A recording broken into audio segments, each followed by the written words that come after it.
Hello, good morning बच्चों। कैसे हो आप सब ठीक हो? ठीक है। हमने पिछली कक्षा में क्या पढ़ा था बच्चों?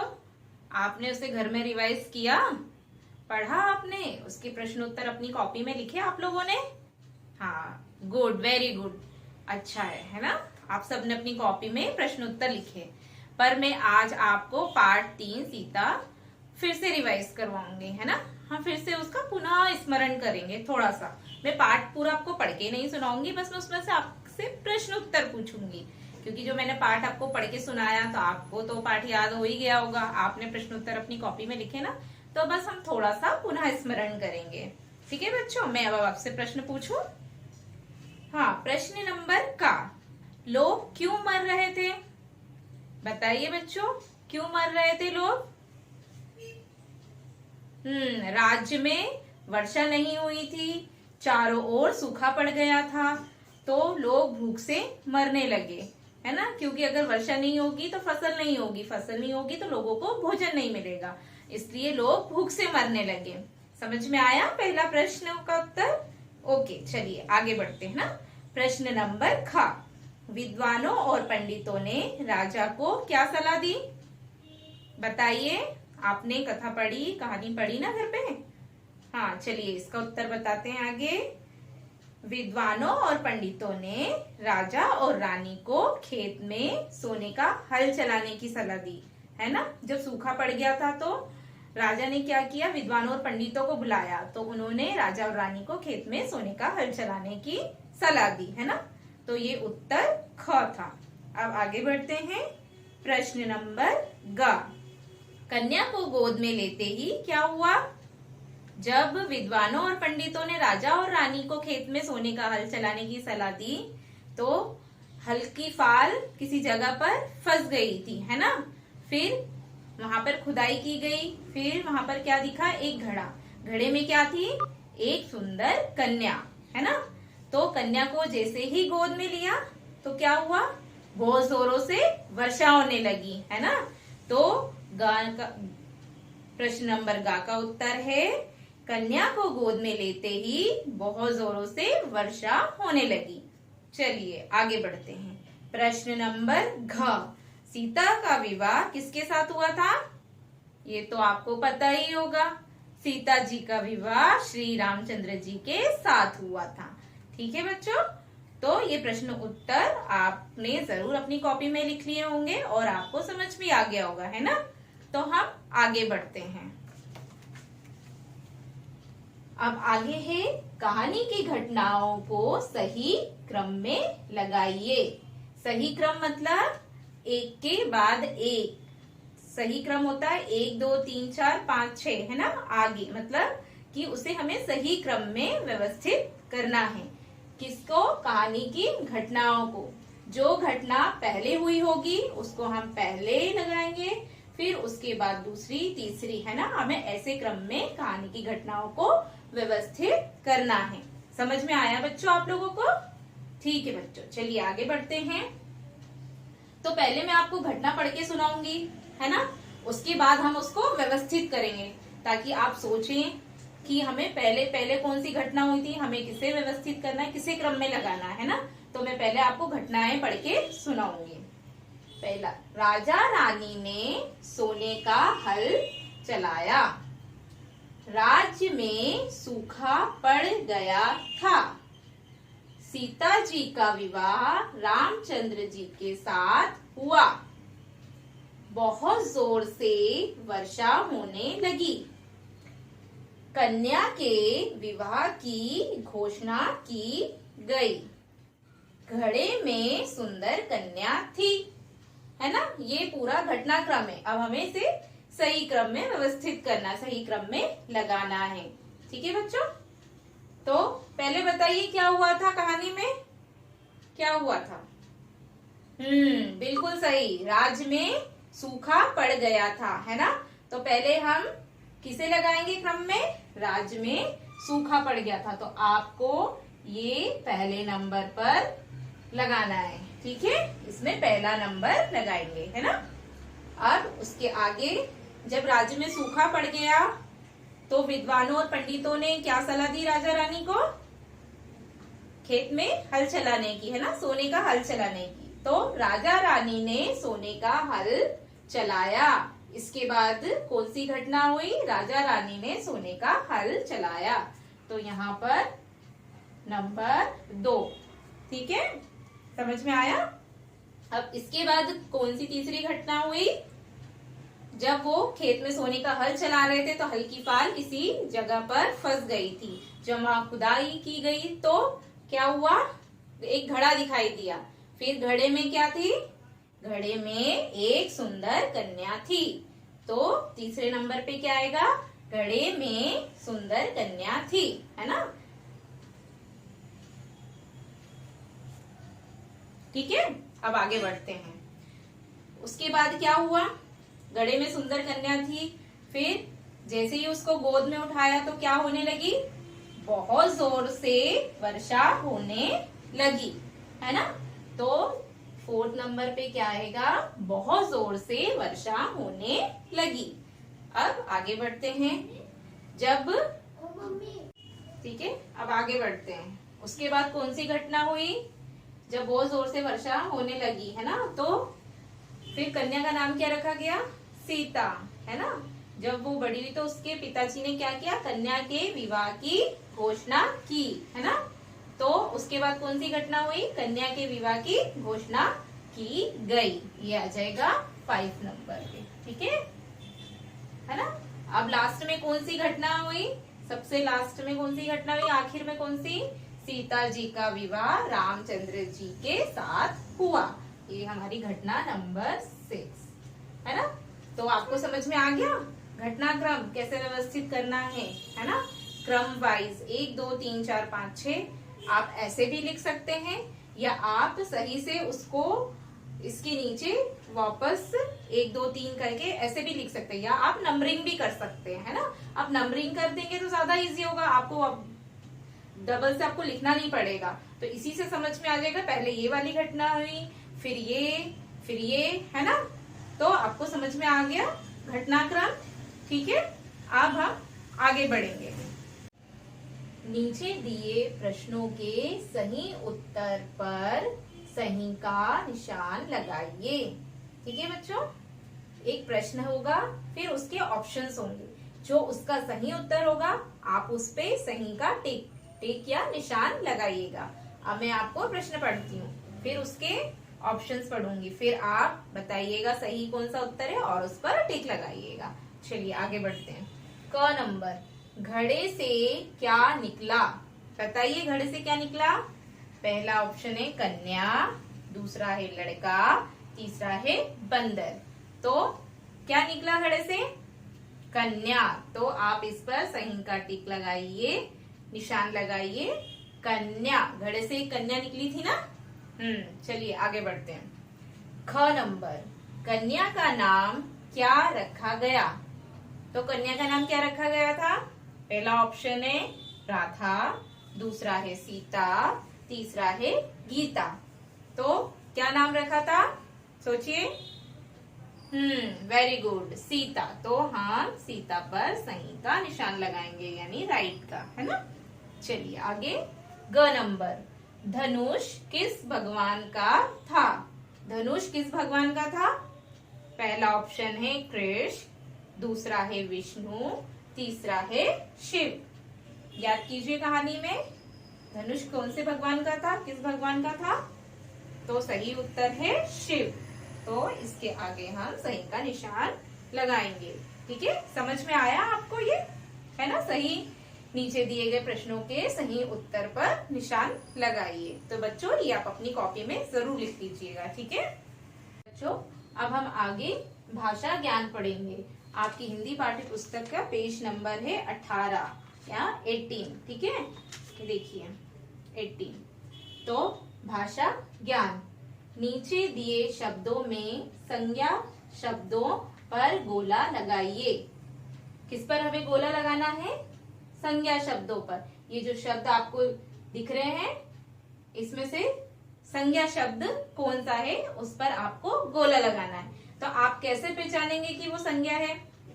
मैं आपको संज्ञा की परिभाषा बताती हूँ। वैसे हम संज्ञा हिंदी व्याकरण में पढ़ेंगे। आपने वैसे पढ़ा भी होगा, पर हम हिंदी व्याकरण में पढ़ेंगे। पर मैं इन शब्दों को पहचानने के लिए आपको संज्ञा की परिभाषा बताती हूँ। तो संज्ञा किसे कहते हैं? संज्ञा किसी व्यक्ति, वस्तु, स्थान, नाम या गुण या भाव को संज्ञा कहते हैं। से व्यक्ति राम है ना, राम से पता चल रहा है इसका नाम और वो एक व्यक्ति है, ठीक है। स्थान, स्थान मतलब कोई सा भी शहर या जगह का नाम। से आप कहाँ रहते हैं? भोपाल में, ये क्या हो गया? स्थान, है ना। समझ में आया आपको? संज्ञा किसे कहते हैं? किसी व्यक्ति, वस्तु, स्थान या गुण के नाम को संज्ञा कहते हैं। गुण मतलब उसकी मतलब इससे पता चलता है कि उस व्यक्ति में कैसा गुण है। जैसे राम एक अच्छा लड़का है। अच्छा से क्या पता चल रहा है? उसका गुण पता चल रहा है कि वो अच्छा है या बुरा है, ठीक है। तो हम आगे बढ़ते हैं। इसकी सहायता से आप इन शब्दों पर गोला लगाइए कि कौन सा संज्ञा शब्द है, ठीक है। जनक, बताइए बच्चों, ये संज्ञा शब्द है या नहीं? संज्ञा बताया था ना, किसी व्यक्ति, वस्तु, स्थान, मतलब ये इससे नाम भी पता चल रहा है और ये एक व्यक्ति है, ठीक है। तो इसपे हम गोला लगाएंगे। बात से ना हमें किसी व्यक्ति का बोध हो रहा है, ना गुण का बोध हो रहा है, ना स्थान का बोध हो रहा है, तो ये संज्ञा शब्द नहीं है ना बच्चों। अब आगे घड़ा, घड़े से हमें किस चीज का बोध हो रहा है? वस्तु का। घड़ा एक वस्तु होती है ना, जिसमें मम्मी मटका भी बोलते हैं, पानी भरते हैं, पीते हैं ना गर्मियों में, उसको घड़ा भी बोलते हैं। तो घड़े से हमें किसका बोध हो रहा है? वस्तु का। तो ये संज्ञा शब्द है, इस पे भी गोला लगाइएगा। अब आगे वे से हमें किसी चीज का बोध हो रहा है? व्यक्ति, वस्तु, स्थान या गुण का बोध हो रहा है? वैसे नहीं ना, तो ये संज्ञा शब्द नहीं है। हमसे भी किसी चीज का बोध हो रहा है? संज्ञा शब्दों का बोध होता है? नहीं, हाँ, तो हम पे नहीं लगाना है। रानी से बोध हो रहा है किसका? किसी व्यक्ति का बोध हो रहा है ना, तो रानी संज्ञा शब्द है।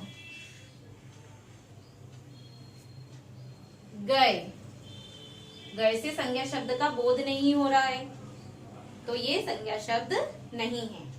आगे बढ़ते हैं। कन्या से संज्ञा शब्द का बोध हो रहा है? हाँ, हो रहा है ना, हमें पता चल रहा है कन्या लड़की है ना,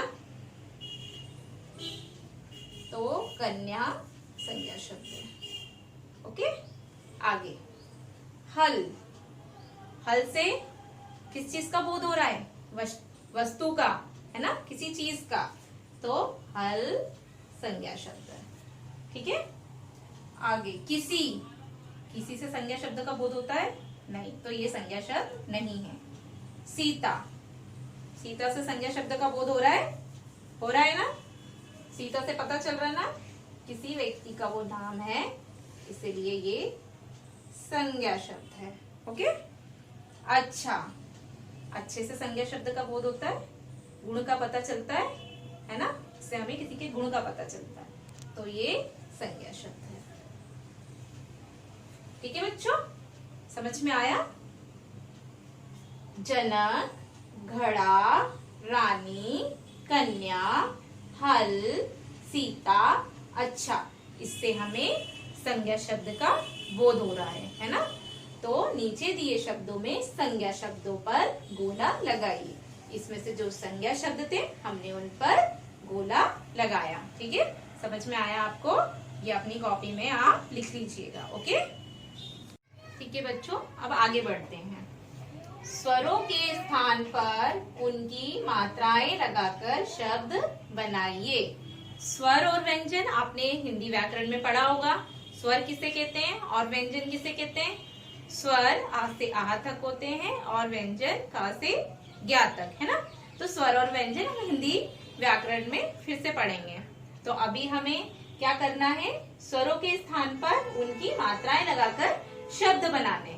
ठीक है, तो क नंबर है भा, हलन प्लस उ प्लस खा, हलन प्लस आ बराबर, अब यहाँ हमें लिखना है। तो ऊ क्या है? स्वर। तो ऊ की मात्रा कैसी होती है? बड़े ऊ की, ये देखिए, है ना। और आ क्या है? स्वर। तो आ की मात्रा कैसी होती है? ये देखिए, है ना। तो अब हम इसको जोड़ेंगे तो कौन सा शब्द बनेगा बच्चों? भा। भा में काय की मात्रा आ जाएगी? बड़े ऊ की, भू। ख। खा में आ की मात्रा, तो क्या बन जाएगा? भूखा, है ना। तो हमें स्वरों के स्थान पर उनकी ये मात्रा लगाकर शब्द बनाना है। हाँ, आगे बढ़ते हैं। ख। स हलन प्लस ओ प्लस ना हलन प्लस ए। ओ क्या है? स्वर। ओ की मात्रा कैसे होती है?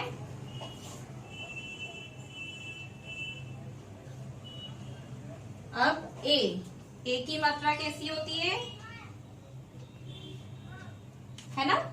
तो अब इनको जोड़ के कौन से शब्द बनेंगे बच्चों? देखिए, सा में ओ की मात्रा, है ना। हमें स्वरों के स्थान पर उनकी मात्राएं लगानी। ना में ए की मात्रा, तो क्या हो गया? सोने, है ना। तो स्वरों के स्थान पे हमने उनकी मात्राएं लगाई, तो शब्द क्या बना? सोने, है ना। समझ में आया? आगे बढ़ते हैं। ग नंबर। फा हलन प्लस आ प्लस ला हलन प्लस अ, है ना। तो अब अ क्या है? स्वर। तो अ की मात्रा से हमने यहां पढ़ी थी, ये, है ना। ल प्लस अ की तो कोई मात्रा नहीं होती है ना। तो हम उसको ऐसे ही लिखेंगे, ठीक है। अब हम इनको जोड़ के शब्द बनाएंगे। फ आ की मात्रा और ल, तो क्या हो गया? फाल, है ना। फाल क्या होता है? हल के आगे का नुकीला भाग, है ना। आ की मात्रा नहीं होती है ना।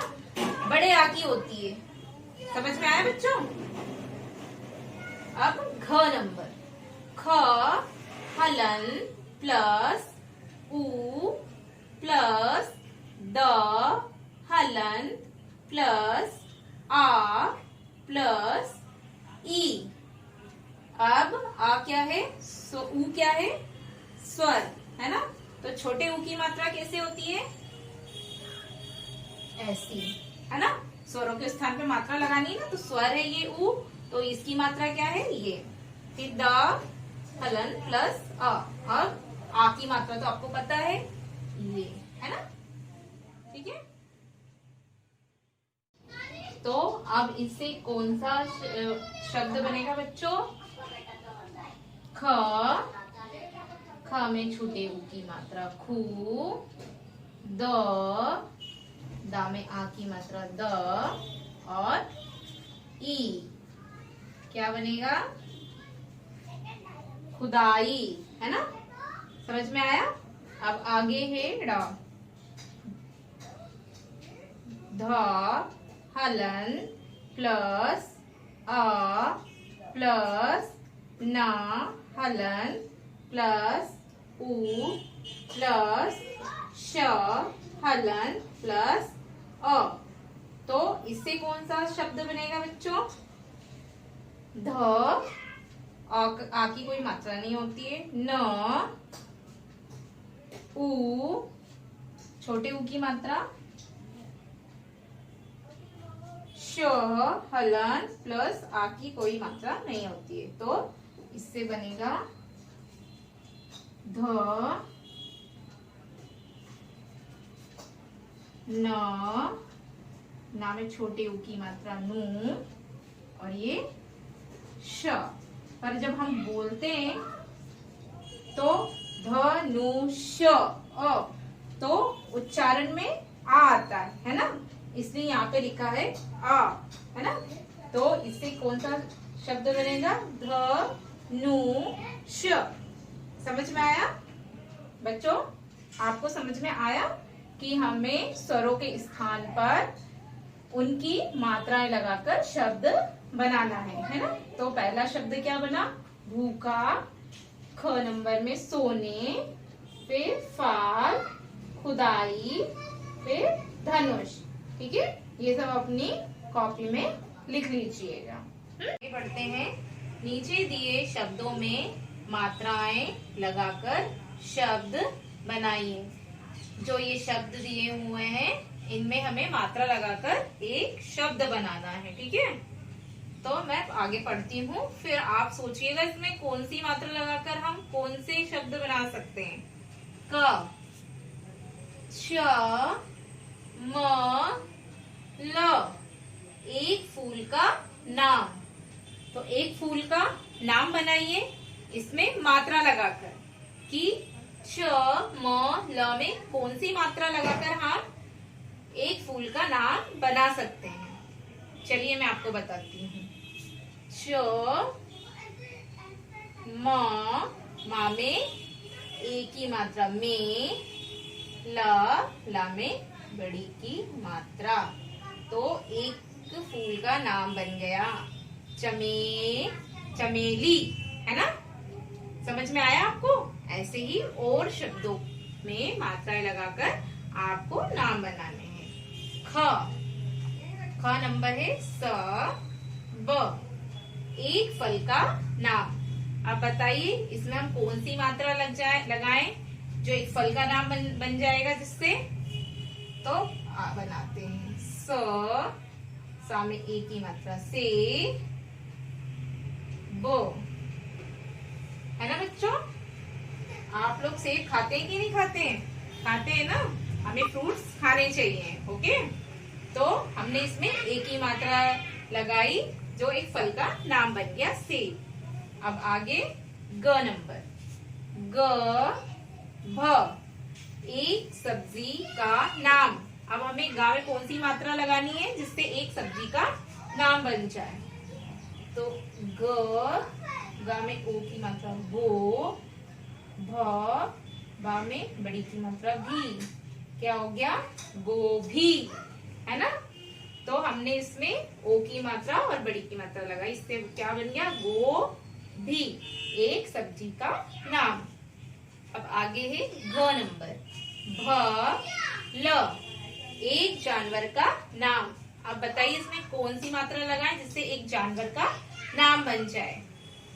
तो हम बनाते हैं भा में आ की मात्रा, ला में बड़े ऊ की मात्रा, भालू, है ना, एक जानवर का नाम। इसमें हमने आ की मात्रा लगाई और बड़े ऊ की मात्रा लगाई। अब नेक्स्ट है म, र, न, एक पक्षी का नाम। अब हम इसमें कौन सी मात्रा लगाएं जो एक पक्षी का नाम बन जाए। तो यहाँ मा में ओ की मात्रा मो, ना में बड़ी की मात्रा नी, क्या हो गया? मोरनी, से एक पक्षी का नाम बन गया, है ना। तो हमने इसमें ओ की मात्रा लगाई और बड़ी की मात्रा, इससे एक पक्षी का नाम बन गया। समझ में आया बच्चों आपको कि शब्दों में मात्रा लगाकर हमें शब्द बनाने थे। ठीक बच्चों, अब हम आगे बढ़ते हैं। नीचे दिए शब्दों में से शुद्ध शब्दों पर गोला लगाइए। जो आपको ये जो नीचे शब्द दिए हैं उनमें से जो शब्द शुद्ध मतलब सही है उन पर आपको गोला लगाना है। ठीक है, पहला क, क्योंकि इसमें छोटी की मात्रा है, इसमें बड़ी की मात्रा है। आप बताइए इन दोनों में से कौन सा शुद्ध मतलब सही शब्द है। तो सही शब्द है ये। ठीक है, अब है ख नंबर, सूखा। अब इन दोनों में से शुद्ध शब्द कौन सा है? ये बड़े उ की मात्रा वाला सूखा। ओके, अब आगे है ग नंबर, रुक एंड रुक। अब बताइए इन दोनों में से शुद्ध शब्द कौन सा है? रुक। घ नंबर है पानी, और ये भी पानी है, इसमें बड़ी की मात्रा है, इसमें छोटी की मात्रा है, तो सही शब्द है पानी, बड़ी की मात्रा। ठीक है, आपको समझ में आया कि नीचे दिए शब्दों में से शुद्ध शब्दों पर आपको गोला लगाना है। ओके बच्चों, जितना भी आज मैंने आपको पढ़ाया है, जो भी मैंने आपको लिखाया है, सब अपनी कॉपी में सुंदर राइटिंग में बिना कोई गलती के, मिस्टेक के अच्छे से अच्छे अक्षरों में आप लिख लीजिएगा। आपका कार्य पूरा होना चाहिए, है ना बच्चों।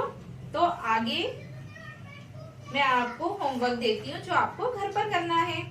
पेज नंबर 20 है ना, आपकी बुक में पेज नंबर 20 में दिया है, चित्र को देखकर 5 वाक्य लिखिए। तो ये जो पिक्चर्स दी हुई है, चित्र जो दिया है आपकी बुक में, तो आपको इन चित्र को देखकर यहाँ पे 5 वाक्य लिखने हैं।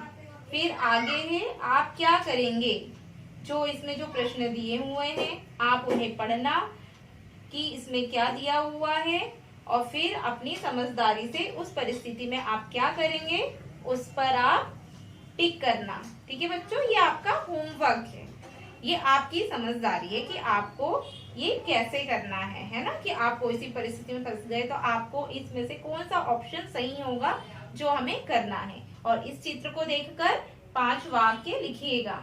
ओके, ये आपका होमवर्क है, और जितना भी लेसन मैंने आपको पढ़ाया आपको पूरा अपनी कॉपी में लिखना है। अब हम अगली कक्षा में पाठ 2 पढ़ेंगे। जो पाठ 2 हमने छोड़ दिया था वो हम अगली कक्षा में मैं आपको पढ़ाऊंगी। तो अपनी कॉपी में शब्दार्थ के बाद क्वेश्चन आंसर और फिर बाकी का कार्य पूरा कर लीजिएगा। ठीक है बच्चों, thank you, have a nice day.